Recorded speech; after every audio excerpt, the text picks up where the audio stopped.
اب وہ سوالات جو کہ اس حادثے سے متعلق لوگوں کے ذہن میں ہیں، لیکن ابھی بریک پر جانے سے پہلے سینیٹر فیصل رضا عابدی یہ کہہ رہے ہیں کہ یہ قتل ہے۔ اب میں ان سے یہ سوال کرنا چاہوں گی کہ یہ کیسے ثابت کریں گے، کیونکہ ایرانی حکام کی جانب سے یہ ڈکلیئر کیا گیا کہ یہ حادثہ ہے، پوری دنیا اس کے اوپر، جو لوگ اس کے اوپر ریسرچ کر رہے ہیں، جو شواہد ان کے پاس ہیں، اس کے مطابق یہ ایک حادثہ تھا۔ آپ اپنے بارے میں بتائیے کہ آپ یہ کیسے ثابت کر سکتے ہیں؟ سب سے زیادہ ریسرچ ففتھ ایلیمنٹ وار پہ ہم نے کی۔ اچھا۔ اور ان کے یہ خود حیران ہے کہ یہ چیزیں ہم تک کیسے پہنچیں، یہ خود حیران ہیں امریکنز۔ بہرحال 2003 سے اس میں لگے ہوئے ہیں، مختلف جگہ پہ انہوں نے تجربے کیے ہیں۔ اچھا۔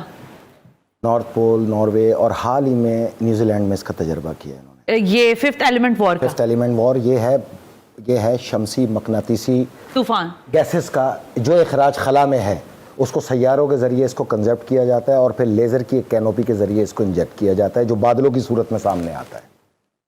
گیسز جب آئیں گی تو بادلوں کی صورت میں احاطہ کریں گی۔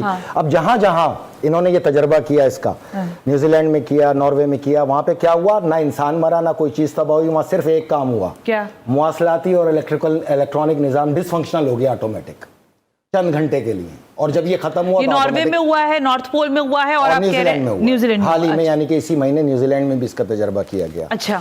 یہ ناسا یہ کہتا ہے کہ چونکہ اوزون کی سطح کمزور ہے، وہاں سے اس نے داخل ہوا۔ اب پوچھنا یہ ناسا والوں سے، میاں مولا علی نے تو 1400 سال پہلے سورج کا فاصلہ بتایا، 170، یعنی کہ ایک عربی گھوڑا 100 کلومیٹر فی گھنٹے کی رفتار سے دوڑے تو 170 سال میں وہ سورج پہ پہنچے گا۔ ٹھیک ہے۔ تم آج بتاتے ہو کہ 15 کروڑ کلومیٹر ہے، تو سیم ہے، ایک ہی فاصلہ ہے، ٹھیک ہے۔ 15 کروڑ کلومیٹر وہ ٹریول کر کے آیا، اس لیے کہ زمین میں وہ جذب ہو جائے، مطلب سینکڑوں سیاروں سے ہوتے ہوئے ہیں مقناطیسی، شمسی مقناطیسی طوفان گھومتے ہیں خلا میں، ٹھیک ہے، ٹھیک ہے نا۔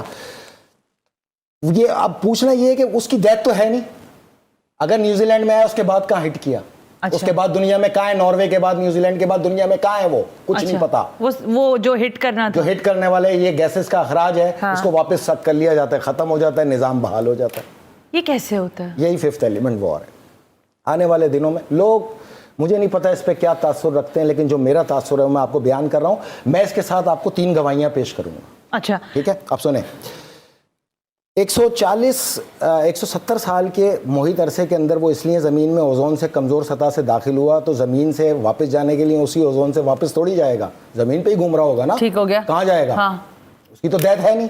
صحیح ہے۔ وہ تو مقناطیسی طوفان ہے، ہاں، اس سے نہ کوئی بندہ مرے گا، نہ گھر تباہ ہوگا، نہ کوئی ہتھیار تباہ ہوگا، کچھ نہیں ہوگا۔ اچھا۔ علاوہ یہ کہ جو بھی الیکٹرانک اور مواصلاتی نظام کے تحت، یعنی کمیونیکیشن، وہ ڈس فنکشنل ہو جائے گی۔ اچھا، جو بھی کمیونیکیشن چیز ہے وہ ڈس فنکشنل ہو جائے گی۔ اچھا سنیں، اب اس ضمن کے اندر میں آپ کو بتاؤں کہ جس وقت یہ حادثہ پیش آیا، سب سے پہلے ٹھیک 7:45 شام اسرائیل کے میڈیا پہ صدر رئیسی کی ڈیتھ کی خبر کو اناؤنس کر دیا گیا۔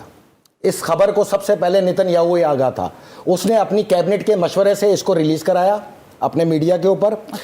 صبح 5:40 تک دنیا میں ایک سوال اٹھا اسی میڈیا کے اوپر کہ جب ایران نے اس کو فائنڈنگ نہیں دی، تمہیں کیسے پتا وہ شہید ہو گئے؟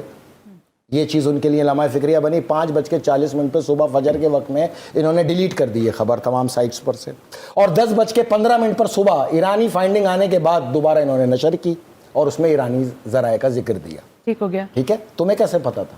اچھا، تم نے کیسے وہ خبر کو ریلیز کیا اپنے ڈیتھ کی، جبکہ ابھی تک دنیا کو مقام کہیں نہیں پتا تھا کہ یہ گرا کدھر ہے؟ ٹھیک ہے، تمہیں ہی پتا تھا۔ آذربائیجان کی حقیقت کو جاننے کے لیے میں آپ کو بتاتا چلوں کہ آذربائیجان کی اکثریتی آبادی شیعہ ہے، لیکن کنٹرول ٹوٹل وہاں پر موساد، CIA اور رو کا ہے۔ پورا آذربائیجان ان کے میکینزم کا دوسرا نام ہے، جو ایران کی سرحد کے اوپر برپا کیا گیا اور وہاں پہ اڈے بنائے گئے، وہاں سے مواصلات چیک کیے گئے۔ جب ہیلی کاپٹر کی پرواز ہوئی تو 100 کلومیٹر کے ریڈیس پہ دونوں ریڈار کام کر رہے تھے، آذربائیجان کا بھی اور ایران کا بھی۔ 30 کلومیٹر کے فاصلے پہ اندر آتے کے ساتھ ہی وہاں پر، اب میں اس میں 3 گواہ پیش کر رہا ہوں آپ کو کہ ہوا کیا۔ 2 ہیلی کاپٹر بچے، ہاں جی بالکل، 2 پائلٹ بچے، بالکل صحیح۔ دونوں کے انٹرویو آج سے 2 دن پہلے لائیو نشر ہوئے۔ ہاں ٹھیک ہو گیا۔ سب سے آگے تھا ایران کے صدر کا ہیلی کاپٹر، ہاں، جس کا انچارج کیپٹن مصطفی تھے، کیپٹن غلام حسین اسماعیلی۔ وہ مصطفی جو تھے وہ ان کے صدر کے پائلٹ تھے، لیکن جو